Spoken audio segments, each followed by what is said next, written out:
लोगों का अपने YouTube channel preparing to be social worker पे। मैं हूं दीपक कुमार।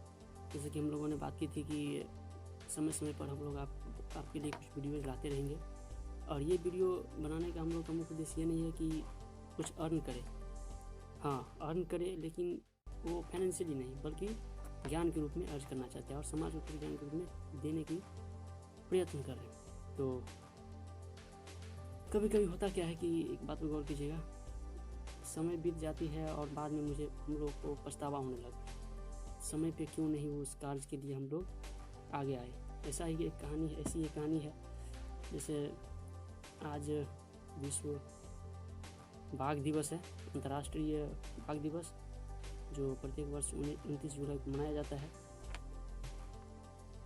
देखिए, बाघों की अस्तित्व की रक्षा करने के लिए लगभग 13 देश मिलकर सेंट पीटर्सबर्ग, जो रूस में है, 2010 में वहाँ पर इकट्ठे हुए और बाघों के लिए एक अंतर्राष्ट्रीय नियम बनाए और उस दिन को घोषित किया कि 29 जुलाई को प्रत्येक वर्ष अंतर्राष्ट्रीय बाघ दिवस मनाया जाएगा।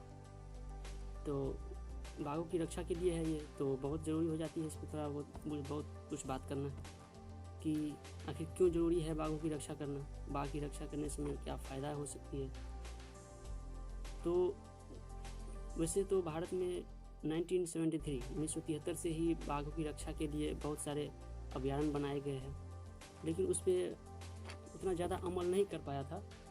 लेकिन इस बार अगर देखा जाए तो भारत, जैसे कि 2010 में जो आयोजन हुआ था उसमें बताया गया था 2022 तक बाघों की जितनी संख्या है पूरे विश्व में उसको दोगुना करना है।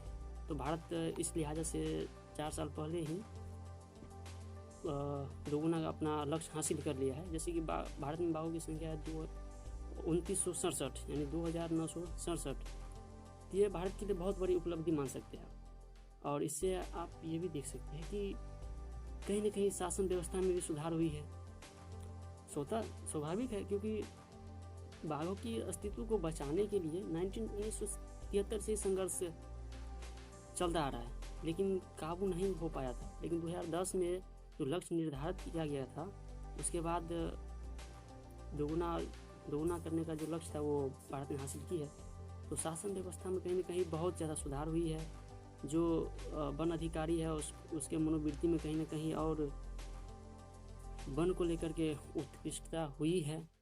जो चोरी छिपे बाघों की एक तरह से क्या शिकार किया जाता था, उसमें भी कमी आई है।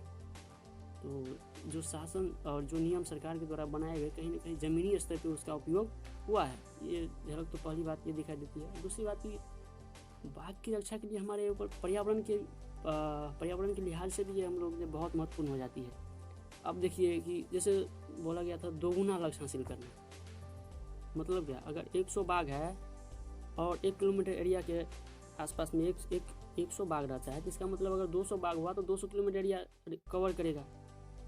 तो ये भी देखिए 2967 बाघ है, तो इसके लिए बहुत बड़ा क्षेत्र, बहुत बड़ा दायरा भी चाहिए।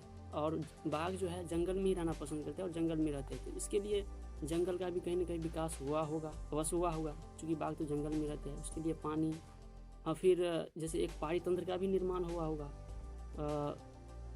बाघों के खाने के लिए, जो वो खाते हैं भेड़ बकरियाँ या फिर जंगली जानवरों को, और वो भी एक स्तर से वो अपना जो, हाँ, तो आप समझ सकते हैं कि एक पानी तंत्र का निर्माण हुआ है, बेहतर पानी तंत्र। और पर्यावरण के लिहाज से तो बहुत सुविधा ही है। और जैसे वृक्ष, सरकार हमेशा मतलब वृक्ष लगाने को लोगों को जागरूक करते रहते हैं। तो सोता बाघ बढ़ने से वन भी बढ़ा है, ये भी एक सरकार की बहुत बड़ी उपलब्धि है। और ये भारत के लिए आने वाले समय में जैसे कि मैं न्यूज़ देख रहा था, देखा कि विश्व के 70% बाघ जो है सिर्फ भारत में ही है। तो ये सही बात है, भारतीयों के लिए गर्व की बात है। आने वाले समय में ऐसा ना हो जाए कि विश्व में भारत का नाम टाइगर इंडिया के नाम से भी प्रसिद्ध हो जाए। और कुछ विशेष जानकारी थी, जैसे कि बताया गया था 500 शेर भारत में है। उसके बाद 3000 एक सिंग वाले गेंडा, जो काजीरंगा जो असम में अभ्यारण्य है उसमें है, एक सिंग वाला गेंडा मिलता है अक्सर। और बंगाल टाइगर आप जानते होंगे सुंदरवन में है। ये कुछ जानकारियाँ थी जो मुझे लगा कि कुछ शेयर कर दूँ, और आप लोगों की कुछ विशेष जानकारी हो तो शेयर कीजिए। तब तक के लिए धन्यवाद।